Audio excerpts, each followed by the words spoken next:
আসসালামু আলাইকুম প্রিয় দর্শক, অন্য মঞ্চের আলাপচারিতায় আপনাদের সকলকে আমন্ত্রণ জানাচ্ছি। সুপ্রিয় দর্শক শ্রোতা মণ্ডলী, এই মুহূর্তে আপনারা আমাকে যে যেখান থেকে দেখছেন এবং পরবর্তী যে যেখান থেকে দেখবেন, আপনাদের সকলকে জানাই আমি আমার প্রাণঢালা অভিনন্দন এবং শুভেচ্ছা।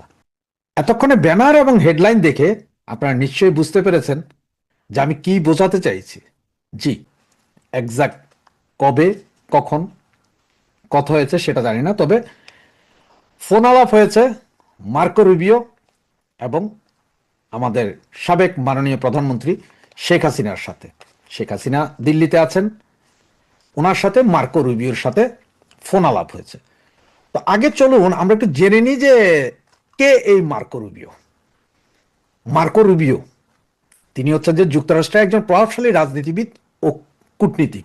তিনি বর্তমানে যুক্তরাষ্ট্রের পররাষ্ট্রমন্ত্রী হিসেবে দায়িত্ব পালন করছেন, তার মানে স্টেটের দায়িত্ব পালন করছেন, এবং ডোনাল্ড ট্রাম্পের খুবই কাছের একজন ব্যক্তি এই মার্কো রুবিও, যিনি অনেক বিষয়ে সিদ্ধান্ত নেন এবং ডোনাল্ড ট্রাম্প সেটা ফলো করেন। তো হঠাৎ করে মার্কো রুবিও কেন শেখ হাসিনার সাথে কথা বলেছে? অলরেডি আপনারা জানেন যে গত দুদিন আগেই পল কাপুর এবং সার্জিও গোর অলরেডি তাদের নিয়ে নিয়েছেন, তাদের যে পোস্টিং ছিল সেটা নিয়ে নিয়েছেন, এবং আপনার বেন কিস্টারসন বাংলাদেশের অ্যাম্বাসেডর হিসাবে নিয়োগপ্রাপ্ত হয়েছেন। আজকে তিনি রাষ্ট্রপতির সাথে দেখা করে তার পরিচয়পত্র পেশ করেছেন। এর ভিতরে যেটা ঘটনা ঘটেছে সেটা হচ্ছে যে গত পরশুদিন মানে 12 তারিখ, 12ই জানুয়ারি সন্ধ্যার দিকে আমেরিকার দুজন কূটনীতিক আমাদের ইন্টারিম গভর্নমেন্টের প্রধান দখলদার ডক্টর মোহাম্মদ ইউনূসের সাথে দেখা করেন, এবং ইউনূসের সাথে যারা দেখা করেছিলেন সে দুইজনকে এবং কি সেটা আমি আপনাদেরকে সেটাও বলছি যে আলবার্ট গাম্বিস, তিনি যুক্তরাষ্ট্রের সাবেক ভারপ্রাপ্ত under secretary of state. Donald Trump প্রশাসনের সময় তিনি স্টেট ডিপার্টমেন্টের জ্যেষ্ঠ দায়িত্বে ছিলেন। মূলত কূটনীতিক, নিরাপত্তা ও পররাষ্ট্র নীতির বিভিন্ন গুরুত্বপূর্ণ বিষয়ে কাজ করেছেন এই আলবার্ট গাম্বিস। এবং মর্স এইচ 10 তিনি যুক্তরাষ্ট্রের সাবেক অ্যাম্বাসেডর অ্যাট লার্জ, বিশেষ দূত। ট্রাম্প প্রশাসনে তিনি গ্লোবাল ক্রাইম জাস্টিস বিষয়ে রাষ্ট্রদূত ছিলেন। মানবাধিকার লঙ্ঘন, গণহত্যা, যুদ্ধ অপরাধ, আন্তর্জাতিক বিচার সংক্রান্ত ইস্যুতে কাজ করতেন। সহজভাবে বললে দুইজনই ট্রাম্প সরকারের উচ্চ পর্যায়ের মার্কিন কূটনীতিক, পররাষ্ট্র নীতি ও মানবাধিকার বিষয়ে পরিচিত মুখ। এই দুইজন দেখা করে আমাদের ইউনূস সাহেবের সাথে। এবং আপনারা এখন এই মুহূর্তে যদি যান, আপনারা ইউনূস সাহেবের ফেসবুক পেজ, যেটা মানে গভর্নমেন্ট অ্যাডভাইজার বাংলাদেশ, সেখানে গেলে দেখবেন দেখা হয়েছে পরশুদিন সন্ধ্যা 6টায়, যেখানে ইউনূস সাহেব প্রতি সেকেন্ডে কার সাথে দেখা হয়, কে আসে, এটা খুব দ্রুত কিন্তু উনি দেয়। কিন্তু এই দুইজনের সাথে দেখা এবং কথা হওয়ার বিষয়টা উনি স্বীকার করেন হচ্ছে যে গতকাল রাতের বেলা। তার আগ পর্যন্ত তিনি মানে প্রায় 17-18 ঘন্টা তিনি এই জিনিসটা দিতে চাননি, এবং দিতে চাননি বিধায় ব্যাপক প্রেসারে পড়েছিলেন। প্রেসারে পড়ে এরপরে উনি প্রকাশ করতে বাধ্য হন যে এদের সাথে দেখা হয়েছে। এই দুজন কূটনীতিক কি করতে এসেছিল আসলে? এই দুজন কূটনীতিক এসেছিল ডোনাল্ড ট্রাম্পের বার্তা নিয়ে। আপনারা জানেন যে মিস্টার খলিল সাহেবকে অনেক আগেই দিল্লিতে ডেকে নেওয়া হয়েছিল, সেখানেও মার্কিন কূটনীতিকরা ছিল, সেখানেও তারা ইনক্লুসিভ ইলেকশনের কথা বলছে।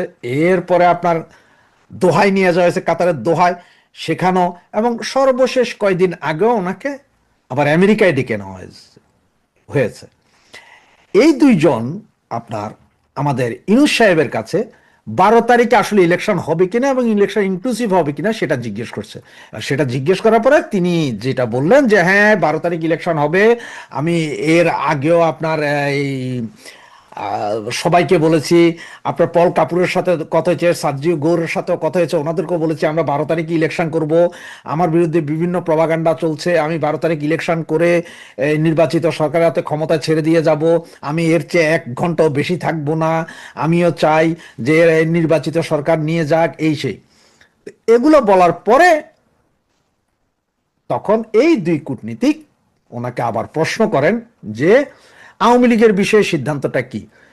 তো আওয়ামী লীগের বিষয়ে তো আপনারা সাউথ আফ্রিকার সেই বর্ণবাদ বিরোধী আন্দোলনের পরে ট্রুথ কমিশন যেভাবে হয়েছিল সেটার বিষয়ে তো চিন্তা, উনি বলে যে না আওয়ামী লীগ তো ক্ষমা চায়নি, তখন এরা নাকি ধরে বসছে যে ক্ষমা চাইবে না, সেটা তো হচ্ছে ট্রুথ কমিশন বসার পরে সেখানে সবাই মিলে একটা দেশকে আগায় নিতে হলে সব পক্ষ থাকতে হয়, কোনো পক্ষ থাকবে কোনো পক্ষ থাকবে না সেটা না, অ্যাকসেপ্ট মৌলবাদ থাকতে পারবে না সেই দেশে, সমস্ত রাজনৈতিক দল থাকতে পারবে মৌলবাদ ছাড়া, মৌলবাদীরা ছাড়া বাকি সবাই থাকতে পারবে। মার্কিন প্রশাসনের সবচেয়ে বড় ভয় হচ্ছে যে মৌলবাদ, এবং তারা দেখতে পারতেছে যে এই যে হাদিকে, মৌলবাদীরা হাদিকে হত্যা করার পরে আবার এই মৌলবাদীদেরকে যেভাবে ইউনুস গভর্নমেন্ট প্রোভাইড করেছে সবকিছু দিয়ে জ্বালাও পোড়াও করাইছে, এইটা মার্কিন প্রশাসনের মাথায় ঢুকেছে। এই ঘটনার পরে 4টা হিন্দু লোককে জ্বালিয়ে মারা হয়েছে, যেটাও মার্কিন প্রশাসনের কাছে অলরেডি গেছে, এবং যেটা পোপ পোপ যেটা খ্রিস্টানদের সবচেয়ে বড় ধর্মীয় নেতা পোপ যখন বাংলাদেশে কথা বলেছেন তখন কিন্তু মার্কিন সরকার, ইউরোপিয়ান সরকার সবার মাথায় টনক নড়েছে। এরপরে স্পেশালি এই দুইজনকে পাঠানো হয়েছে, এবং এরা নাকি এটাও বলে গেছে যে আওয়ামী লীগের উপর থেকে নিষেধাজ্ঞা তুমি তুলে যাইতে হবে, পরবর্তী সরকার আসলে তুলবে মুলবে এগুলো না, তোমাকে তুলে যেতে হবে।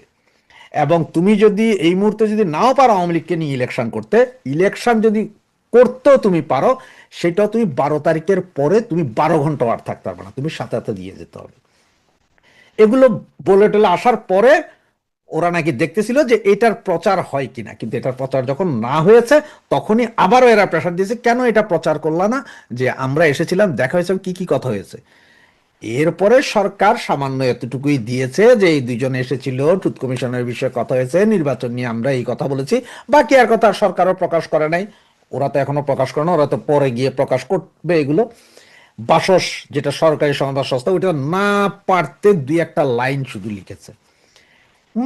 এখন মার্কো রুবিও শেখ হাসিনার সাথে এই পুরো বিষয়গুলো নিয়েই সম্ভবত এনারা আসার আগেই কথা বলে ফেলেছেন, এবং সেখান থেকে মার্কো রুবিও শেখ হাসিনাকে কনফার্ম করেছেন যে আওয়ামী লীগ বাংলাদেশের রাজনীতিতে বড় ফ্যাক্টর। এমন 6 থেকে 7 কোটি লোক আওয়ামী লীগের ভোটার আছে, আওয়ামী লীগ একটা বড় রাজনৈতিক দল, বাংলাদেশের জন্য সর্ববৃহৎ রাজনৈতিক দল আওয়ামী লীগ, এবং তারা রাজনীতি করতে পারবে না, এটা হইতে পারে না, এই ব্যাপারে তিনি দেখছেন, এবং আওয়ামী লীগকে রাজনীতি করার পূর্ণাঙ্গ অধিকার দিতে হবে, এগুলো নাকি কথা হয়েছে বেসিক। এরপরে ভেতরে আরো কি কি কথা হয়েছে সেটা জানা যায়নি, তবে সেখানে সম্ভবত আপনার অজিত দোভাল সহ আরো 3-4 জন, মানে ইন্ডিয়ার হাইয়েস্ট লেভেলের কিছু লোক ওখানে উপস্থিত ছিলেন। এই মুহূর্তে মার্কো রুবিও বা আমেরিকান গভর্নমেন্টের এই বিশেষ দূত সকলেই একটা ব্যস্ত, কারণ হচ্ছে যে বাংলাদেশ একটা জঙ্গি রাষ্ট্রে পরিণত হচ্ছে, পাকিস্তানের সাথে সম্পর্ক যেমন ঘটছে তেমন চায়না এবং টার্কির দিকেও ঝুঁকছে বাংলাদেশ, এবং যেটা আপনার আমেরিকা পছন্দ করছে না।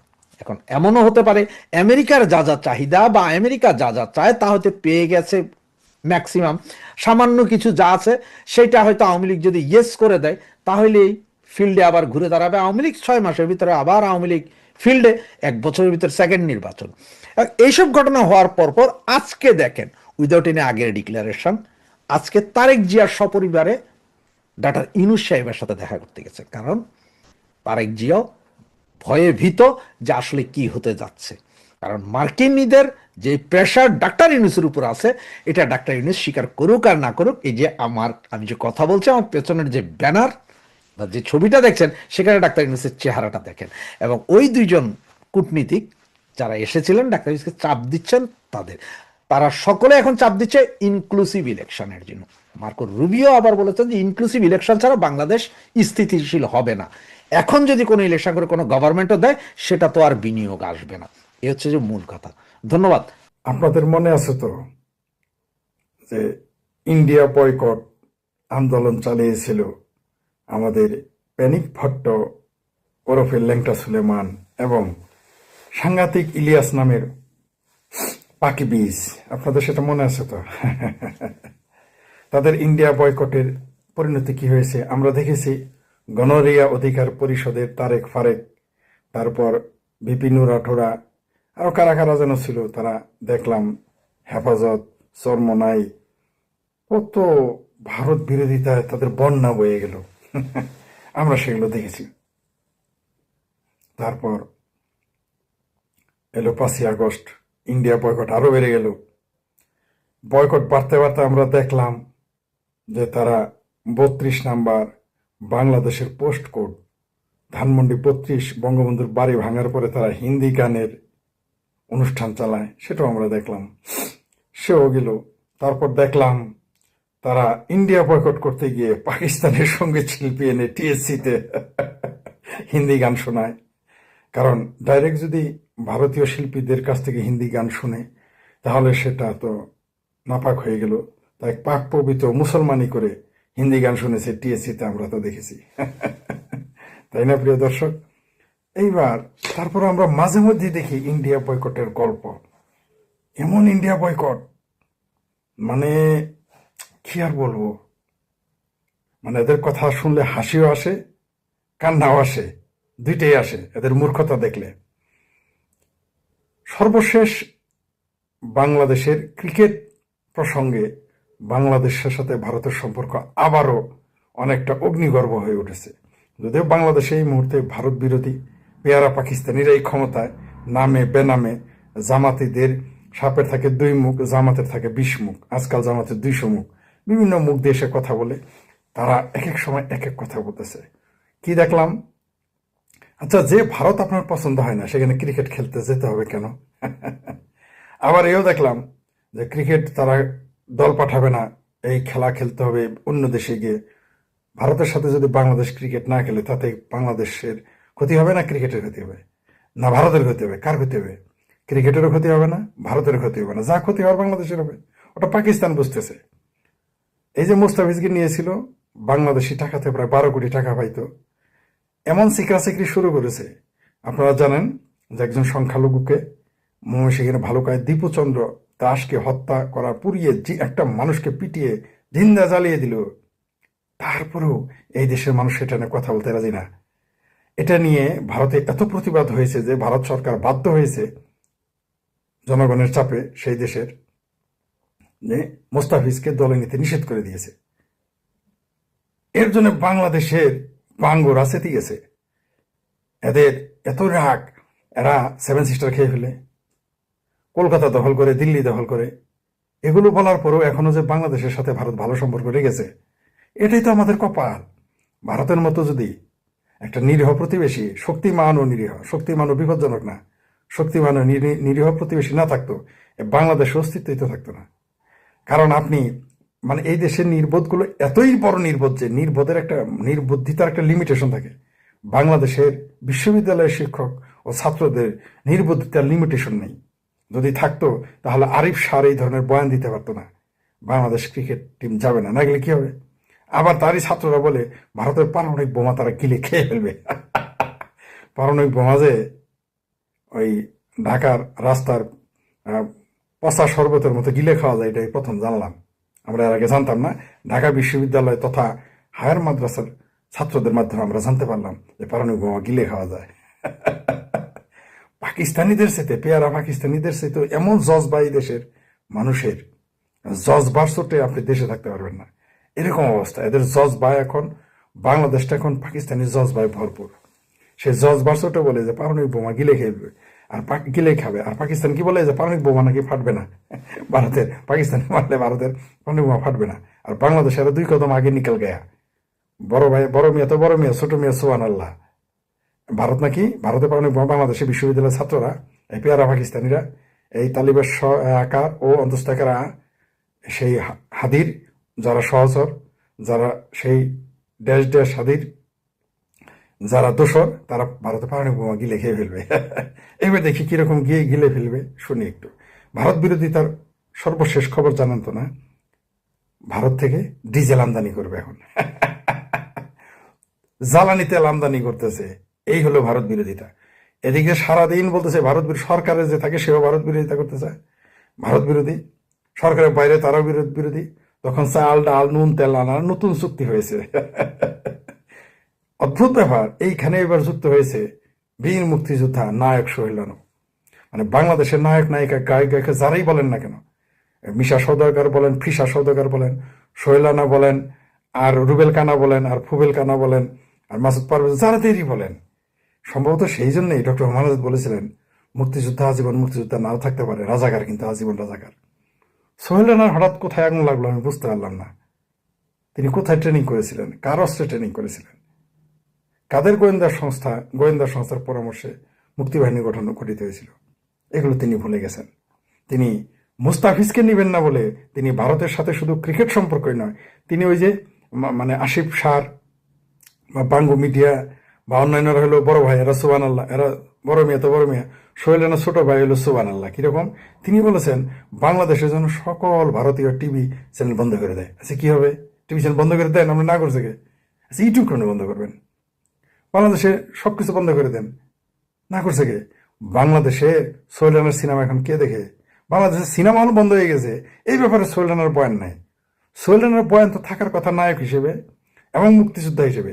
এই দেশে মুক্তিযুদ্ধ বিরোধীরা কিরকম আস্ফালন করতেছে সেগুলো নিয়ে কথা বলার কথা ছিল একজন মুক্তিযোদ্ধা হিসেবে। আর একজন চলচ্চিত্র ব্যক্তিত্ব, প্রডিউসার এবং নায়ক হিসেবে তার বক্তব্য দেওয়া উচিত ছিল যে সিনেমা হল কেন নাই, যার কাজ তারই সাজে, অন্য কাজ করলে কিন্তু ঝাঁঝর বাজে। সোহেল রানা উস্তাদি করে তার মাঠ রেখে আরেক মাঠে চলে আসতেছে, মানে সিনেমা তো এই দেশ আর নাই। সেই নিয়ে তাকে এটা নিয়ে তিনি একটা বয়ান দেখেন তো, বাংলাদেশে যে সিনেমা হল কেন নাই, কেন সিনেমা হল ধ্বংস হয়ে গেল, এই ব্যাপারে সোহেল রানার একটা বক্তব্য আপনি পাবেন না। সুদূর বুদূর মার্কা বক্তব্য খুব পাবেন আপনি, মানে এগুলো বক্তব্য দিলে তো মার্কেট বেশি পাওয়া যায়। এখন তার সিনেমা অভিনয় করে মার্কেট পাওয়া যাবে না। তাই তিনি কি বললেন? ভারত বিরোধিতার পয়েন্ট। বাংলাদেশে না যারা মুসলমান তারা বেশিরভাগ দিন শেষে মুক্তিযোদ্ধা হইলেও তারা ভারত বিরোধী, মানে ভেতরে ভেতরে সাম্প্রদায়িক, চরম সাম্প্রদায়িক, আসলে হিন্দু বিদ্বেষী। কারণ সোহেল রানার তো আপনাকে এটা বলতে পারবেন না যে মুক্তিযুদ্ধে পাকিস্তান ভাঙছে বলে তিনি ভারত বিরোধী, আপনি তো এটা বলতে পারবেন না। অন্তত সোহেল রানার ব্যাপারে বলতে পারবেন, এটা জামাতের বেলায় বলতে পারবেন, হেফাজত, নিজাম ইসলাম, মুসলিম লীগ, চরমনাই পীর, বিএনপির বিরুদ্ধে অভিযোগ আনতে পারবেন যে পাকিস্তান ভাঙার বেদনায় তারা এগুলো বলে। সোহেল রানা তো নিজেই পাকিস্তান ভাঙছে, সোহেল রানা তো নিজেই পাকিস্তান ভাঙছে, তাই না? তো সোহেল রানা কেন ভারত বিরোধী হয়? কারণ হচ্ছে ওই যে মুসলমান, দিন শেষে মুসলমান। বাংলাদেশে দেখবেন এটা আপনি দিন শেষে অভিনেতা, গায়িকা, নায়িকা, পাইকা যা আছে সব দিন শেষে মুসলমান হয়ে যায়। আকাম কুকাম যতই করুক, যত ইসলাম বিরোধী কাজ করুক, দিন শেষে সবাই মুসলমান। ওই হিন্দু বিদ্বেষ থেকে তিনি এই কথা বলেছেন যে ভারতের টিভি চ্যানেল বন্ধ করে। কি হবে বন্ধ করে দিলে? আপনি দেন না বন্ধ করে, দেখবে কি বাংলাদেশে? ওয়াজ ছাড়া তো আর দেখার কিছু নাই, করেন চালানো, ওয়াজ ছাড়া আর কি চলবে? এদেশে নাচ নাই, গান নাই, শিল্প নাই, সাহিত্য নাই, ভাস্কর্য নাই, সুকুমার সব কিছুই এখন নিষেধ। ওয়াজ কালচার ছাড়া তো আর কিছু নেই। তো সোহেল রানা এখন ওয়াজ শুনুক, সমস্যা কি? সোহেল রানাও শুনুক, বাংলাদেশের রান্নাঘরগুলোতে এখন ওয়াজ শুনুক, সমস্যা নাই। আপনি দেখেন কতদিন ওয়াজ বাংলাদেশের মানুষ শুনে, বাজাইতে থাকেন। ওয়াজের দিনও কিন্তু যাচ্ছে, খুব বেশি দিন নাই এই ওয়াজ বন্ধ হয়ে যাবে এমনি অটোমেটিক্যালি। কারণ এখন আর ওয়াজ নাই, এখন ওয়াজে কি করে? তফসিরে শেখ হাসিনা, তফসিরে ইন্ডিয়া, তফসিরে মোদি, তফসিরে ওবায়দুল কাদের, এছাড়া তো আর কোনো ওয়াজ নাই। এখন কোনো ওয়াজ আছে নাই, তো মানুষ এগুলো একসময় আর শুনবে না। এখন ওয়াজ হয়ে গেছে বিনোদনের মঞ্চ। কয়েকদিন পরে ফালতু ফোর্থ ক্লাস বিনোদনও কেউ শুনবে না, যেমন সোহেল রানাদের ক্লাস ওয়ান অভিনয় এখন কেউ দেখে না। তেমনি বাংলাদেশের এই ওয়াজের কালচার আর খুব বেশি দিন চলবে বলে আমি বিশ্বাস করি না। তো সোহেল রানারা বারবার বিরোধিতা করবে, ভারত বিরোধিতা করবে, হিন্দু বিরোধিতা করবে, সেটা মুক্তিযুদ্ধের পক্ষের হোক আর মুক্তিযুদ্ধের বিরুদ্ধে হোক। মানে ভারত বিরোধিতা করা এখন ইমানের অঙ্গ, হিন্দু বিরোধিতা করা তো ইমানের অঙ্গই, এটা তো অঙ্গ হয়ে গেছে। কিন্তু ভারতের চাল, ডাল, নুন, তেল, ডিজেল ছাড়া কিন্তু চলে না। এই যে এত চাপা মারে, ভারত বয়কট করুক। আমি তো বলেছি যদি সোহেল রানার বাবার মরদ থাকে তাহলে ভারত থেকে মালপত্র আনা বন্ধ করে দেয়। সোহেল রানার যদি বাবার মরদ থাকে, আসিফ সারের বাপের মরদ থাকে, ইউনুসের বাপের মরদ থাকে, সাদা শকুন জামাতের আমির শফিকের বাপের মরদ থাকে, জামাতে তাহেরের বাপের মরদ থাকে, গিদর ফারুকি বা সুয়ার ফারুকির যদি বাপের মরদ থাকে, তাহলে তারা ভারত থেকে সব পণ্য আনা বয়কট করুক। আমরা দেখতে চাই তাদের ভারত বয়কট আন্দোলন কত দূর যায়। পেটে ভাত যাবে তো? যাবে না। ভারতের সাথে সুদূর বুদুর করে পেটে ভাত যাবে না। ভারতের সাথে বাংলাদেশি আমরা যেটুকুলো আচরণ করেছি, অন্য কোনো দেশ হইলে তখন কি পরিণতি করতে একবার কল্পনা করে দেখেন। সোহেল রানারা দিন শেষে সাম্প্রদায়িক থেকে যায়, মুক্তিযোদ্ধা হইলেও, অভিনেতা হইলেও এরা থাকবেই। ভারত বিরোধিতা বাংলাদেশের মানুষের একটা মানসিক রোগ, কিন্তু এই মানসিক রোগে তারা নিজেরাই একদিন পাগল হয়ে যাবে। ভারত বিরোধিতা একটা মানসিক রোগ, এবং এই মানসিক রোগে এত বড় মানসিক রোগ হবে, এরা পরে কিছুদিন পর রাস্তায় করবে, আপনারা দেখতে পারবেন। নমস্কার, আমি তরুণ ঘোষ। আমি জানি আপনারা অনেক অপেক্ষা করছেন, আপনাদের অপেক্ষা করানোর জন্য আমি দুঃখিত, কিন্তু যতক্ষণ না পর্যন্ত পুরনো ঘটনা তাকে জোগাড় করতে গিয়ে আমার একটু সময় লেগে গেছে, তার জন্য আমি প্রথমেই ক্ষমা প্রার্থী। ভিডিও বেশি লম্বা করব না, ছোট্ট ভিডিও, ক্রিস্পি ভিডিওর মধ্যে করে আমি ছেড়ে দেব। আচ্ছা, এই ঘটনাটা হচ্ছে 10 তারিখ শনিবার সন্ধ্যেবেলা একটি মিটিং হয়েছে, শেখ হাসিনার সঙ্গে একটি মিটিং হয়েছে। সেই মিটিং এ যারা উপস্থিত ছিলেন তারা হচ্ছেন আমাদের বিদেশমন্ত্রী এস জয়শঙ্কর, এনএসএ অজিত দোভাল, আচ্ছা দক্ষিণ এশিয়ার ভারপ্রাপ্ত সার্জিও গোর এবং আমাদের প্রতিরক্ষা মন্ত্রী রাজনাথ সিং। নিজেদের মধ্যে কথা বলার পর সার্জিও গোর তিনি মার্কো রুবিওর সঙ্গে মার্কো রুবিওকে ফোন করেন, মানে কিছু নিজেদের কথাবার্তা বলার পর, সেটা আমি জানি না কি কথাবার্তা হয়েছে, আমি জানি না। সার্জিও গোরের সঙ্গে উনি ফোন করেন, ফোন করে সার্জিও গোরকে কথা বলেন। তারপর সার্জিও গোরকে উনি বলেন, মার্কো রুবিও বলেন যে আমি প্রাইম মিনিস্টারের সঙ্গে কথা বলতে চাই।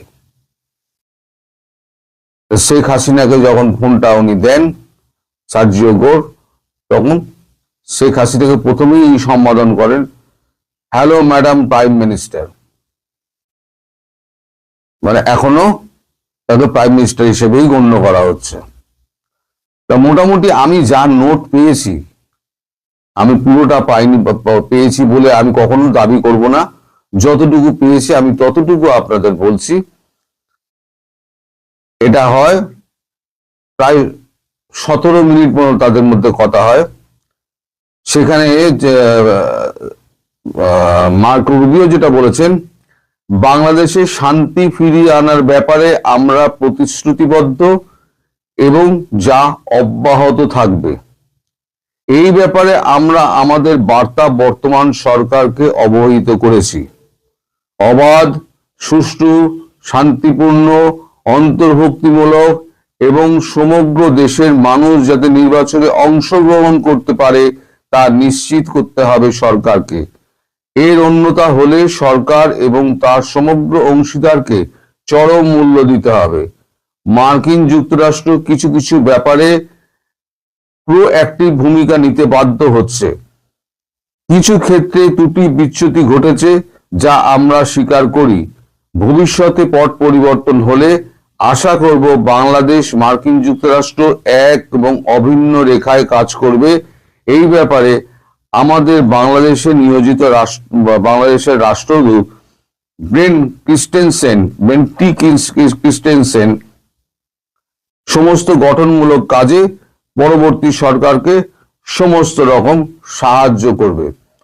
এইটুকু আমার কাছে নোটটা এসছে। তার অর্থ আপনি যদি ধরেন মার্কিন যুক্তরাষ্ট্র এখন পরিবর্তিত পরিস্থিতিতে মার্কিন যুক্তরাষ্ট্র এখন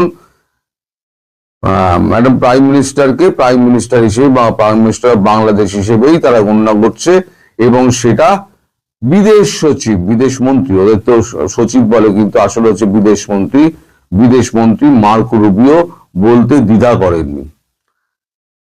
এখন এর বেশি কি কথা হয়েছে আমি জানি না, আমি আপনাদের বলতেও পারবো না, কারণ কবে কি হবে। তবে একটা ক্ষেত্রে তিনি বলেছেন, বর্তমান বৈশ্বিক পরিস্থিতিতে একটু সময় লাগছে, তবে এটা আমি নিশ্চিত করছি যে পরিস্থিতি সম্পূর্ণ স্বাভাবিক এবং শান্ত করার জন্য যা যা প্রয়োজন মার্কিন যুক্তরাষ্ট্র সেই ব্যবস্থাই করবে। এখন প্রোঅ্যাক্টিভ ভূমিকা নিতে বাধ্য হচ্ছে বলতে কি তিনি এখন বর্তমান যে পরিস্থিতি ট্রাম্প যেটা করছেন সেটার কথা বলছেন নাকি অন্য কোনো কথা বলছেন তার কোনো ব্যাখ্যা কিন্তু আমি পাইনি, ফলে আমি আপনাদের এই ব্যাপারটা পরিষ্কার করে বলতে পারবো না। এরপর এর পরপরই হয় কি, আপনাদের যিনি রাষ্ট্রদূত, নবনিয়োজিত রাষ্ট্রদূত ব্রেন টি ক্রিস্টেনসেন, তিনি বাংলাদেশে পৌঁছে তিনি আওয়ামী লীগের এক নেতা, আমি তার নাম বলতে পারবো না, তার নাম বলতে মানা আছে, এক আওয়ামী লীগের নেতা, আজ দিতে পারি তার নাম চৌধুরী, তার সঙ্গে গোপনে কথা বলেন। বাংলাদেশের কি বলে, বাংলাদেশের রাষ্ট্রদূতের সঙ্গে গোপনে কথা হয় এবং বর্তমান পরিস্থিতি সম্পর্কে তাকে অবহিত করেন। এবং তিনি এই যে নির্দেশ, যেটা মার্কো রুবিও যেটা কথাটা বলেছেন, সেই কথাটা তাকে জানানো হয়েছিল, শেখ হাসিনাই জানিয়েছিলেন, সেই কথাগুলো উনিও জানতেন। আর আমাদের ক্রিস্টেনসেন তিনি তো জানতেনই, মার্কো রুবিও বা সার্জিও গোর মারফত তিনি নিশ্চয়ই জানতে পেরেছেন। ফলে তাদের মধ্যে ভবিষ্যৎ পরিকল্পনা নিয়ে আলোচনা হয়েছে এবং কি ঠিক হয়েছে সেটা আমি বলতে পারবো না। আমার কাছে যতটুকু খবর আছে আমি ততটুকু খবর আপনাদের বললাম। এবং আমি এটা মানে শুনেছি যে ভারতবর্ষ খুব একটা বেশি দেরি করতে চাইছে না, কিন্তু মার্কো রুবিও জয়শঙ্করকে বলেছেন যে বর্তমান বৈশ্বিক পরিস্থিতি যেদিকে যাচ্ছে মিস্টার জয়শঙ্কর, তাহলে তাতে আমাদের দুম করে একটা ব্যাপারে নেমে পড়াটা আমাদের এই মুহূর্তে খুব মুশকিল। ফলে হয়তো একটু সময় লাগতে পারে, কিন্তু এটা নিশ্চিত করছি যে আমরা বাংলাদেশকে শান্ত করব এবং ভারতবর্ষ তাকে সেই ব্যাপারে আমাদের সর্বতভাবে সাহায্য করবে, এটাও আমি আশা করি। তখন জয়শঙ্করজি বলেন যে আমার পাশে আমাদের প্রতিরক্ষা মন্ত্রী রাজনাথ সিং রয়েছেন, আপনি তার সঙ্গে একটু কথা বলতে পারেন। এরপর রাজনাথ সিং তার সঙ্গে কথা বলেন, প্রায় মিনিট 3-4 মতো কথা হয়। তারপর অজিত দোভালের সঙ্গে মিনিট 3-4 মতো কথা হয়। কথা হয়ে এই 17 মিনিটের টোটাল যে মিটিংটা হয়েছে, এই 17 মিনিটের মিটিং এর এটা হলো গিয়ে নির্যাস। এই নির্যাসটুকু আপনাদের আমি বললাম, একটা ফালতু কথা এর মধ্যে নেই। সুতরাং ওই যেটা গানটা বলেছিলাম, সুহানি রাত ঢল চুকি না জানে তুম কব आओगे, এবার গানটা গাইতে শুরু করুন। হয়তো কিছুদিন সময় লাগবে, 2-4 দিন হয়তো সময় লাগবে, আর 2-1 মাস সময় লাগবে। আমি এখনই আপনাদের ডেট বলতে পারছি না, কারণ বৈশ্বিক পরিস্থিতি সত্যিই খুব খারাপ, চারদিকে যা গন্ডগোল লেগেছে। আর আপনারা তো মোটামুটি আমার ভিডিও দেখা ছেড়েই দিয়েছেন, সুতরাং আমি যা ভিডিও করি তা তো আপনারা দেখেন না। আমি কি অপরাধ করেছি জানি না, তো আমার ভিডিও দেখেন না, তাতে আমার কিছু বলার নেই, সেটা আপনাদের ইচ্ছা অনিচ্ছার উপর নির্ভর করছে। তো সবাই ভালো থাকবেন, সুস্থ থাকবেন, সাবধানে থাকবেন এবং আপনাদের দ্বিতীয় স্বাধীনতা 71-এর পর 2025-এ দ্বিতীয় স্বাধীনতার জন্য আমি অপেক্ষা করছি। সেই স্বাধীনতা আমি খুব সামনে দেখতে পাচ্ছি, একেবারে সামনে, চোখের সামনে দেখতে পাচ্ছি। সবাই ভালো থাকবেন, সুস্থ থাকবেন, সাবধানে থাকবেন। আরেকবার বললাম নমস্কার এবং ধন্যবাদ।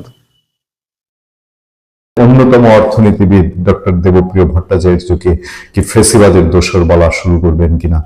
কারণ এই সরকারের সময়, গত সরকারের, বিগত আওয়ামী লীগ সরকারের যতই আমরা সমালোচক হয়েছি, যতই এদেশের সমালোচনা যারা করেছেন, আগে সরকারের ভুল ত্রুটি ধরে দিয়েছেন, কিন্তু এই সরকারের সময় এসে এই সরকারের ভুল ত্রুটি ধরিয়ে দিলেই তাদেরকেও সেই ফেসিবাদের দোষর আখ্যা দেওয়া হয়। ডক্টর দেবপ্রিয় ভট্টাচার্য আজ নয়, আজকে থেকে আরো 6 মাস আগে বলা শুরু করেছেন যে এই দেশের অবস্থা কিন্তু ভালো নয়। আজ তিনি যে কথাগুলো বলেছেন, এই কথাগুলোই ঘুরিয়ে ফিরে অনেকদিন ধরে আমরা বলছি। আনিস আলমগীরের মতো মানুষ বলছেন বলে জেলখানায় আছেন। এর আগে নাজমুল হাসান, কলিমুল্লাহ, আবু আলম শহীদ খান, মঞ্জুর আলম পান্না বলেছেন গিয়ে তারা জেল ঘুরে এসছেন, এবং জেল ঘুরে এসেও তারা একই কথা বলছেন যে সরকার বাহাদুর, আপনি